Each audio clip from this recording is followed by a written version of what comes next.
विभीषण के राज्याभिषेक के बाद की रामायण की कथा एक नए अध्याय की शुरुआत करती है। ये कहानी केवल युद्ध के अंत की नहीं, बल्कि धर्म, कर्तव्य और त्याग के गहरे संदेशों से भरी हुई है।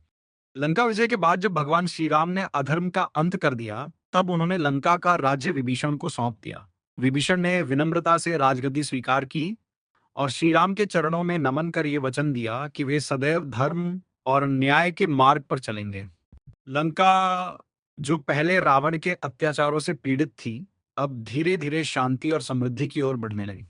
इसके बाद श्री राम, माता सीता और लक्ष्मण के साथ अयोध्या लौटने की तैयारी करने लगे। विभीषण ने उनका भव्य सम्मान किया और पुष्पक विमान की व्यवस्था की। जब वे अयोध्या की ओर लौट रहे थे, मार्ग में उन्होंने अनेक ऋषियों और भक्तों से भेंट की। 14 वर्षों का वनवास पूरा हो चुका था और अयोध्या में उनके आगमन की खबर से पूरे राज्य में हर्ष और उल्लास फैल गया। जब श्री राम अयोध्या पहुंचे, तब वहां का दृश्य अत्यंत अद्भुत था। हर घर दीपों से सजा हुआ था, सड़कों पर फूल बिछाए गए थे और लोग अपने प्रिय राजा के स्वागत में उमड़ पड़े थे। इसी पावन अवसर को आज हम दीपावली के रूप में मनाते हैं। कुछ ही समय बाद श्री राम का भव्य राज्याभिषेक हुआ और अयोध्या में राम राज्य की स्थापना हुई। राम राज्य एक आदर्श शासन का प्रतीक था। वहां न कोई दुखी था, न कोई भयभीत। प्रजा सुखी, स्वस्थ और संतुष्ट थी। भगवान श्री राम न्यायप्रिय और धर्मिष्ठ राजा के रूप में प्रसिद्ध हुए। वे हर निर्णय प्रजा के हित में लेते थे और अपने व्यक्तिगत सुख दुख को भी त्यागने के लिए सदैव तैयार रहते थे। लेकिन समय के साथ एक कठिन परिस्थिति उत्पन्न हुई। कुछ लोगों ने माता सीता की पवित्रता पर प्रश्न उठाना शुरू कर दिया, भले ही वे पहले अग्नि परीक्षा देकर स्वयं को निर्दोष सिद्ध कर चुकी थी।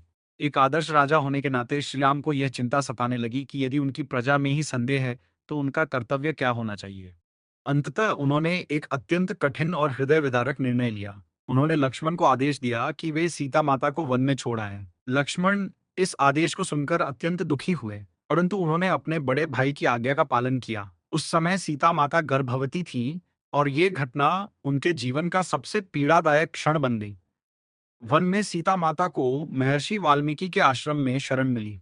वहां उन्होंने दो पुत्रों को जन्म दिया, लव और कुश। महर्षि वाल्मीकि ने दो बच्चों को शिक्षा दी और उन्हें शास्त्र तथा शस्त्र दोनों में निपुण बनाया। लव और कुश बचपन से ही अत्यंत तेजस्वी, वीर और धर्मनिष्ठ थे। उधर अयोध्या में श्री राम अपने कर्तव्यों का पालन करते हुए भी पीतर से दुखी रहते थे। समय बीतने के साथ उन्होंने अश्वमेध यज्ञ करने का निश्चय किया, जो एक महान और पवित्र यज्ञ था। इस यज्ञ के अंतर्गत एक घोड़ा छोड़ा जाता था, जिसे जो भी रोकता, उसे राजा की सेना से युद्ध करना पड़ता। यज्ञ का घोड़ा घूमते घूमते उस वन में पहुंचा जहां लव और कुश रहते थे। दोनों भाइयों ने उस घोड़े को पकड़ लिया।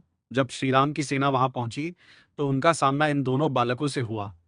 आश्चर्य की बात यह थी कि लव और कुश ने अकेले ही पूरी सेना को पराजित कर दिया। जब ये समाचार श्री राम तक पहुंचा, तो वे स्वयं वहां आए। युद्ध के दौरान ही महर्षि वाल्मीकि ने सच्चाई प्रकट की कि लव और कुश श्री राम और सीता के पुत्र हैं। ये सुनकर श्री राम अत्यंत भावुक हो उठे और उन्होंने अपने पुत्रों को गले लगा लिया। इसके बाद सीता माता को भी सभा में बुलाया गया। उन्होंने एक बार फिर अपनी पवित्रता सिद्ध करने के लिए पृथ्वी माता से प्रार्थना की। उन्होंने कहा कि यदि वे सदैव पवित्र और धर्मनिष्ठ रही हैं, तो धरती माता उन्हें अपने भीतर समा ले। तभी धरती फटी और सीता माता उसमें समा गई। यह दृश्य अत्यंत करुणामय और भावुक था। सीता माता के पृथ्वी में समा जाने के बाद श्री राम का जीवन और भी विरक्त हो गया।